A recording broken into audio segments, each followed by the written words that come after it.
Hey, good morning, everyone. Look at me. I look like a pretty normal human being. I was so fortunate yesterday. I was able to go see my lovely hairdresser, Betsy, who washed my hair and gave me a great blow dry. So that was the first time that's happened since my surgery. So almost 3 weeks of crazy, dirty, freaked out hair. So I feel pretty. Um, so I wanted to come on here today and kind of talk about what it's been like for me to sort of get back to a new normal. Um, surgery was what, 2.5 weeks ago. And so approaching kind of the 3 week mark this coming Monday. Um, and it's been a lot, right? Like I can truly say that every day has gotten better, which I am supremely grateful for. But it hasn't come without work, on my side, right? So, um, and I think it's really important. Everybody's journey is different. As I am in my support groups and chatting with women, there are some women who are upright right away. There are women who, months later are still struggling, and there's everything in between. And I kind of feel like for me, my journey, knock on wood, you guys, like seriously, has been I've had some issues and some challenges, but largely I feel pretty good about the progress that I've made. But I really worked to inform myself ahead of my surgery, to get myself ready for what could come, especially because as somebody who is immunocompromised with scleroderma and Lyme, um, I knew that healing could potentially be a challenge for me. So I really wanted to do something or do all that I could really to help support me having the best healing I could. And I feel like that's really, really supported me through this process. So, um, starting with prior to surgery, not only did I work with a trainer beforehand to physically try to get myself into shape, although I didn't lose the weight that I wanted, I worked out a lot, just trying to be mindful and not push myself because there were a couple times where I was definitely kind of stressing and overtraining and I had to back off of it. But cardio wise, like really making sure that I was in the best place possible, walking every day, doing some strength and resistance training, and most importantly, like really focusing on diet and nutrition. Um, so I think that that was really helpful. Prior to getting into my surgery, I was ramping towards 100 grams of protein a day. With your body going through so much trauma and healing and cutting and tissue movement, you really want to make sure that you're fueling your body in a way that it has what it needs to support you through this process. So we really focused on that as well as hydration, which was getting up to 120 ounces of water a day, if not more. So, so that was kind of part one, of preempting surgery. Post surgery, it was really hard for me in the hospital while I was there. I was in really so much fucking pain. And I couldn't move a lot, right? Like they wanted to get me up. It was hard to get up. I kind of fought it. I couldn't get comfortable. Like there was a lot going on during that time. So, I tried to do what they said, but it was really difficult. So I didn't have a lot of movement in the hospital, even though they kept trying to get me to move in that direction. I think not being able to go to the bathroom for 5 days also really was difficult because I didn't realize sort of how much pain that was causing or influencing my situation until I was actually able to go right before I got discharged. So I think not moving kind of really hampered my progress. So fast forward when I got home, what did that look like? The first day I got home. The day I got home from the hospital was really fucking hard. Like the drive home was incredibly challenging and took a lot out of me to just kind of focus on the hour and a half drive of getting home and the bumps in the road and everything just hurt, right? Then getting home and trying to get in my house up 17 stairs to my bedroom to like get comfortable, right? Like everything was just hard and challenging. And, um, you know, when you hadn't had a lot of movement, that stretch in your stomach and your back, and like you trying to use your legs, and but you can't use your arms or your abs, like very, very challenging. So that was Saturday when I got home. I wound up sleeping kind of the rest of the day. Well, not really sleeping. There was lots going on there. So I was really uncomfortable all day and evening. Sunday, we got better at kind of figuring out, okay, talking through everything. What do I need? I need to be comfortable here. I really need to be more in the recliner and not on the bed with the pillows and all the kind of craziness. But then I got a walker, right? And every PS is different. So you really have to listen to your plastic surgeon and your breast surgeon around what they want you to do. So my plastic surgeon didn't really want me to use a walker because after you have this surgery, they don't really want you leaning on your arms. And because that pushes into your breast tissue and your chest, right? And they don't want any pressure there. So if you get a walker, you have to be really mindful of not doing that and just kind of using it to support you to stand upright. So after a day without a walker, Steve actually was able to borrow one for me. I think I said this in another video, but that really turned the table for me. I was very cautious about using the walker in a way that I wasn't leaning into it, but that it did give me some stability. And then instead of me trying to walk hunched over, hugging a pillow, like trying to get myself upright when I can't use my abs and I can't use my arms and I'm like trying to move, like it just wasn't functional for me. Having that walker provided this little bit extra ability of stability for me to kind of get going. And then literally I was off like a little old lady speed racer. I actually laughed a lot because it reminded me of my grandma with her walker. Like you gave my grandma her walker and she was like a rocket down the street, right? And I felt kind of the same way. It just kind of gave this edge to being able to do more. So once I got the walker, I was really able to start getting mobile. And even though I got mobile, what I found was the more that I moved, the better I felt. Now, even if that was 10 steps, I didn't have to do what the recommended protocol is, which is they want you to really be up every hour for 10 minutes and to have movement, straight movement, walking for 10 minutes. I didn't have that stamina then.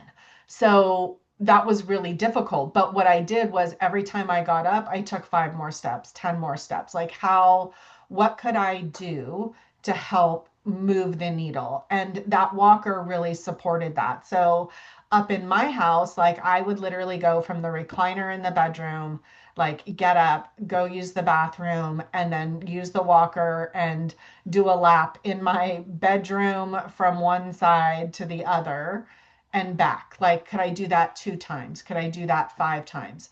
Could I leave my bedroom and then walk into my office with the walker and then do a lap back? So I sort of created this little track in my house. And I think at first when I started doing it, I counted it. It was like 67 steps.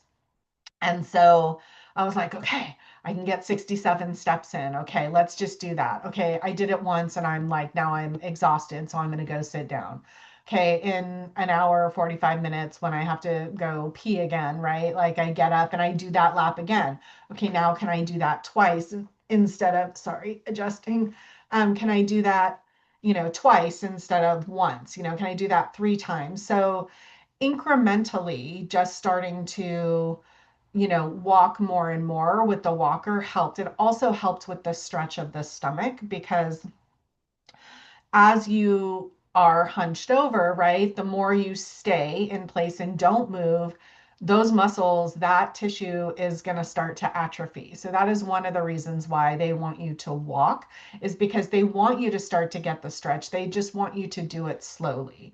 Additionally, you want circulation in the body, right? Everything that you have gone through in this surgery, the more sedentary you are, the more likely you are at risk for blood clots. So there is a whole protocol of medications that you're taking while you're in the hospital, blood thinners that they're giving you a couple times a day. At least mine were twice a day, plus a pill. And then when I got home, like I'm on a regimen of aspirin. And again, it's kind of the walking is to help make sure that you're not so sedentary that you have the risk of blood clots. They want your circulation to flow. It is also better for your flaps, that you continue to walk and kind of have good circulation. So for me, I really kind of tried to focus on that and getting up and walking. And then once I really started to actually feel the difference, even though it was hard, like really fucking hard, you guys, like I can't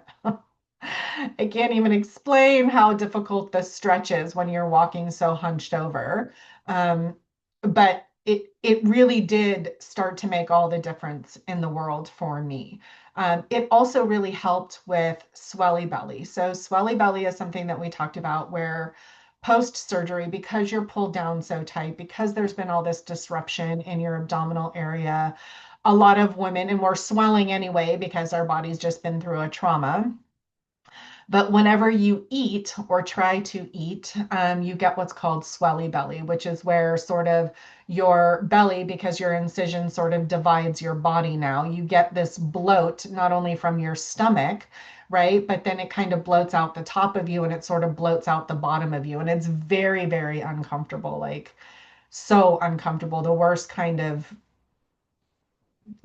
digestive bloat you've ever had. So, but what I found was the moment I started to get swelly belly, sorry, my throat is still healing, so I need a sip here.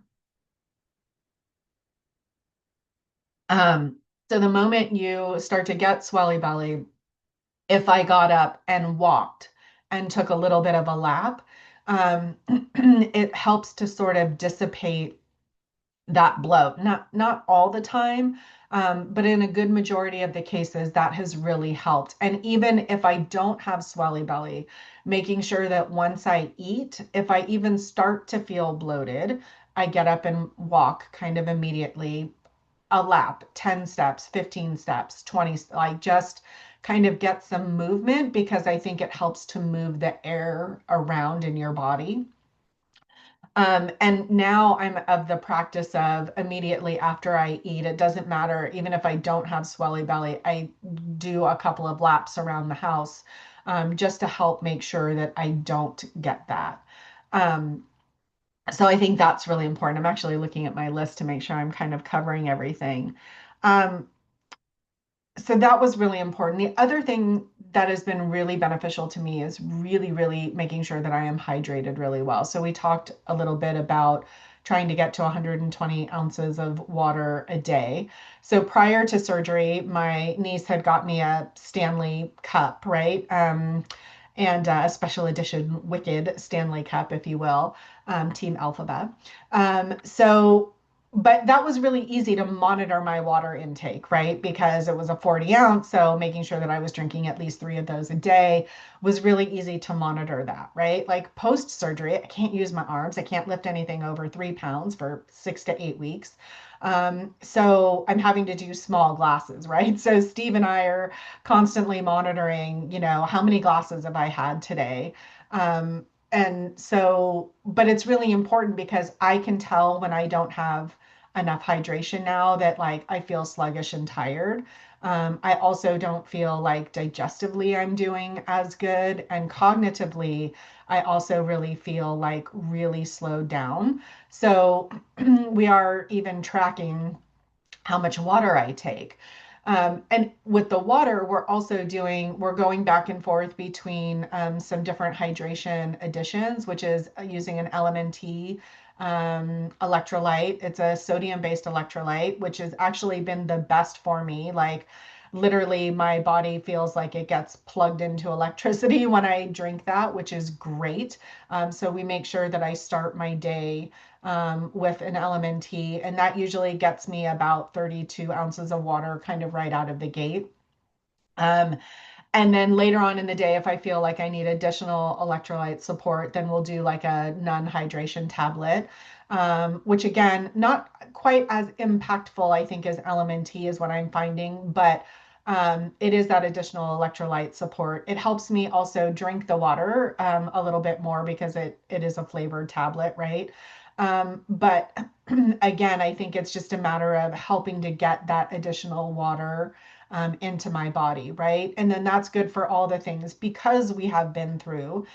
My surgery was 8.5 hours. Like, I'm still, like, your body is still processing all the fucking anesthesia and stuff that you've been in. And again, because of that surgery, because of surgery, I'm on antibiotics, I'm on aspirin, I'm on blood thinners, I'm on, all these different medications to help support what I just went through, right? So the water also helps keep your kidneys and your liver really kind of processing all the stuff that it's trying to get out, right? That doesn't serve your body. Um, it also, believe it or not, hydration and being well hydrated helps with your swelling. It doesn't increase your swelling. It helps your body to process out all the stuff that it's trying to get rid of, right? Your body swells because of the fact that it's been through a trauma, right? It insulates itself against what it thinks is bad for it. So when you're feeding it all of the right things and giving it water to support purifying it, right? It helps your body release all of that stuff. So that's the hydration front. Food has been really interesting. So the at first I couldn't eat a lot. Like in the hospital, like I said, I think I lost like 7 or 8 pounds. And since I've come home, I've been sort of steadily gaining some weight back as I'm able to eat. We are trying to stick to me getting 100 grams of protein a day. And some of that is through supplementation in terms of protein powder, collagen powder, and the rest of that is through diet. Now, we chose to do two different food service companies. We did Factor 75 and Cook Unity just to have some variety between the two. I'll do kind of a separate video on this later, but we have decided to move over just to Cook Unity. I think while it's not as sort of nutrition focused, it's more chef inspired. The food is just a better quality, it's better flavor and variety. Factor 75 has been really good. It's very protein focused, anti-inflammatory specific. And so, but it is sort of a one note kind of flavor. It's just hard to explain, but that's really helped us stay. It's easy for Steve because Steve's not a big cook, so it reduces the load of him trying to make sure that I'm getting the proper nutrition through all of this. But also, it makes it really easy for us to say, okay, this is a 45-gram meal, this is a 35-gram protein meal. Like, what else? How is that going to add up in the rest of my day against trying to hit that 100 grams of protein a day? Do I need to have a shake later in the afternoon or in the morning? Do I need an extra yogurt, etc.? So that's been really, really helpful for us to stay focused on this track. And I'm really committed to, and Steve is too, which is amazing, of keeping that up for me for as long as possible, so that I can have the best healing possible. And also so that I'm getting the right amount of nutrients and food in my system to support it, right? Like, because like if you feed yourself junk, you're gonna have junk, right? Like that's just the way it is. So that's been really helpful. And then obviously adding in collagen. So this is my morning coffee. I think I said this before. We are stuffing in collagen and protein kind of in all the nooks and crannies. So this is now collagen coffee that I've been doing since I've been able to go back on coffee when I got home. Yay! So there's 2 scoops of collagen in here. So that's about, I think right now it's want to say 25, maybe 30 grams of collagen in here in the morning, which is also 18 grams of protein. So there's a win-win there. But that gets me my morning situation. And collagen is really good to support all of the connective tissue in your body. Um, so that's really great. Um, and then I think there's simple things like getting back to, what makes you feel normal and good, right? Having my hair done yesterday, like I felt like a Disney princess. Like I kid you not, you guys. Like I came home, it exhausted me. Don't get me wrong. I was gone for like an hour and a half. Like I came home and took a 2 hour nap, but I woke up and I felt like a Disney princess. I was like, look at my hair. Like I look so pretty. So but it's just those kinds of simple things, I like getting back into a regular shower routine. Now, right now, even though I was cleared to take a shower, I have not yet because I still have a hip drain in. I thought that earlier last week, at end of last week, that I pulled my hip drain out partially. And so trying to get in the shower, hook this thing on a drain. My shower is really small. I can't get the front of me really wet. I can't wash my hair. Like, why am I going to try to get into the shower? Like, it's just so complicated at this point. I'm going to wait till my drain comes out, which is hopefully going to be this Friday. But in the meantime, like I can still do the spit bath routine, right? Like I have all the bath wipes from the hospital that keep me sterile and clean. So I do that twice a day, as well as like cleaning my chest area and my breasts because of the wound protocol that I'm on because of the blistering on my chest. So, but doing that wash up routine and then like washing my face. And then when I'm done, putting lotion on my face, like you guys, it is the nicest feeling to feel, like you have some normalcy back in your life and like you just feel good about just putting lotion on your face, putting on some, lip gloss or, some chapstick, right? Some eye cream. Like it just makes you feel good. I still don't put a lot of lotion on my body, just my feet and my hands right now because again, they kind of want you to, every PS is different, but mine preferred that you don't do that right now as my incisions are still healing because you just don't want any sort of kind of contamination or risk of that, right? And I just don't want to take the chance personally. So, but when I do that, I also started putting on music again. Like I am a music lover through and through. Music is everything to me. So my routine before surgery would be like I go to get in the shower during the day and my morning shower and I put on happy music and I sing along and as I get ready, right? So I've gone back to that and that really just makes me feel good in all of this, right? Like yes, I'm still healing, yes, it's still hard, yes, there's still pain, but it makes me happy. And I think that there's a big part of this process where anywhere you can reintroduce that into back into your daily routine is really really important. So I've done that, right? So as I get ready now, like I put on my music in the bathroom and I just sort of like get through my wash up routine and kind of sing along, and it just makes me happy. And I think that really helps me both mentally and physically. So the other thing to talk about is really just moving your body, right? So we talked a lot about walking, but there's also movement. So sometimes you'll see me kind of like rocking, um, because right now I like technically my PS doesn't really want me to quote unquote exercise. I can walk. And I can do small movements, right? I can't move my arms above my head. I can't move my arms out to the side. Like there's lots of limitations, but you are so tight everywhere that just doing some small, gentle movements is okay. Talk to your PS. Mine is okated. So I literally just kind of like sway my body, right? Start to rock back and forth to help to start to ease up some of that tension. And for me, it has really, really helped because I was, so tight coming home from the hospital and in these weeks you know, as I'm healing.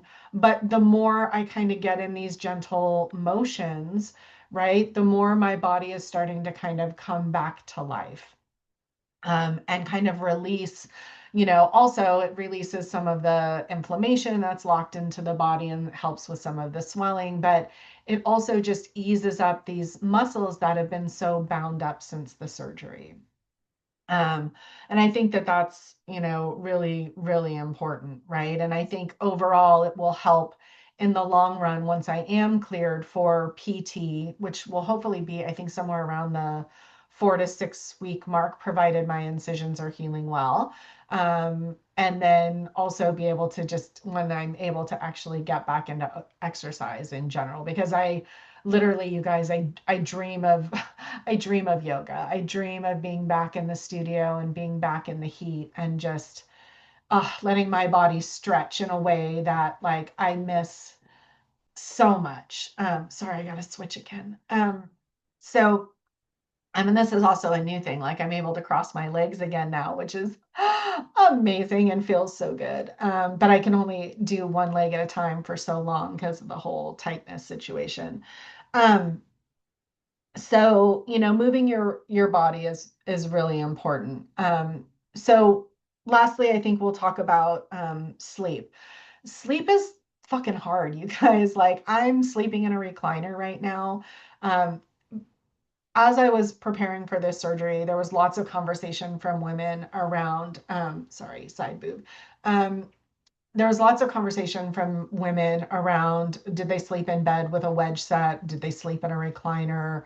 What was most comfortable, etc. Now, the thing is that post this surgery, you cannot lay flat, A, because your stomach is pulled so tight, and B, because they want you to sit in a flex, or they want you to sleep in a flexed position, because they want you to stay upright, circulation reasons, blood clotting reasons, and because of how tight you are, etc. But you stay this way for quite a while, right? Now, um, I have both a wedge set and we got a recliner because we didn't know what would be most comfortable. The wedge set is really great for me for sitting on the bed and kind of having some time during the day where I'm really sort of sitting a little bit more upright, and kind of building back some of that strength. Um, but I can't sleep that way because, like, I do the head nod thing and then it jacks my neck, and that's terrible. I did try it with a neck pillow as well, just didn't work for me. We tried lowering the angle of the wedge pillow so that I was a little bit, kind of more slanted. But the problem with that is then I can't get up because you can't use your abs and you can't use your arms. So how the fuck are you supposed to get up from a semi lay down position, right? Like I can't do it. Like Steve has to help like pull me up by my shoulders in order to help get me back upright. So that was out. The power lift recliner has been a godsend, and I am so glad that I did it and rented it. Um, it helps me, like it doesn't fully recline or lay flat, so I'm still in a flexed position. I have pillows under my knees, but it allows me the ability to both lay flat or adjust myself accordingly. And if I have to get up in the middle of the night, right, I just push a button and the chair comes back to a sit up position. And then honestly, it will, because it's a power lift, it will like tilt all the way forward and just kind of stand me straight up if I need that. Now I'm able to sort of get it to a normal position and I can stand up out of the chair. But that power lift has been a godsend, right? I really just have found that it was the best investment I made during this whole process. So, but sleep is still hard. I'm a stomach side sleeper, so now I'm sleeping on my back. I can't turn to my side. It's very uncomfortable. I have a hip drain in one side. It's very limited space, so it takes a lot to get comfortable and to try to go to sleep. And I know so many women struggle with it. For me, I just wind up having to put on like a slight meditation towards the end. Like when I'm getting really sleepy, I just put on a little bit of a meditation and try to take myself to a really quiet place, so that I can fall asleep.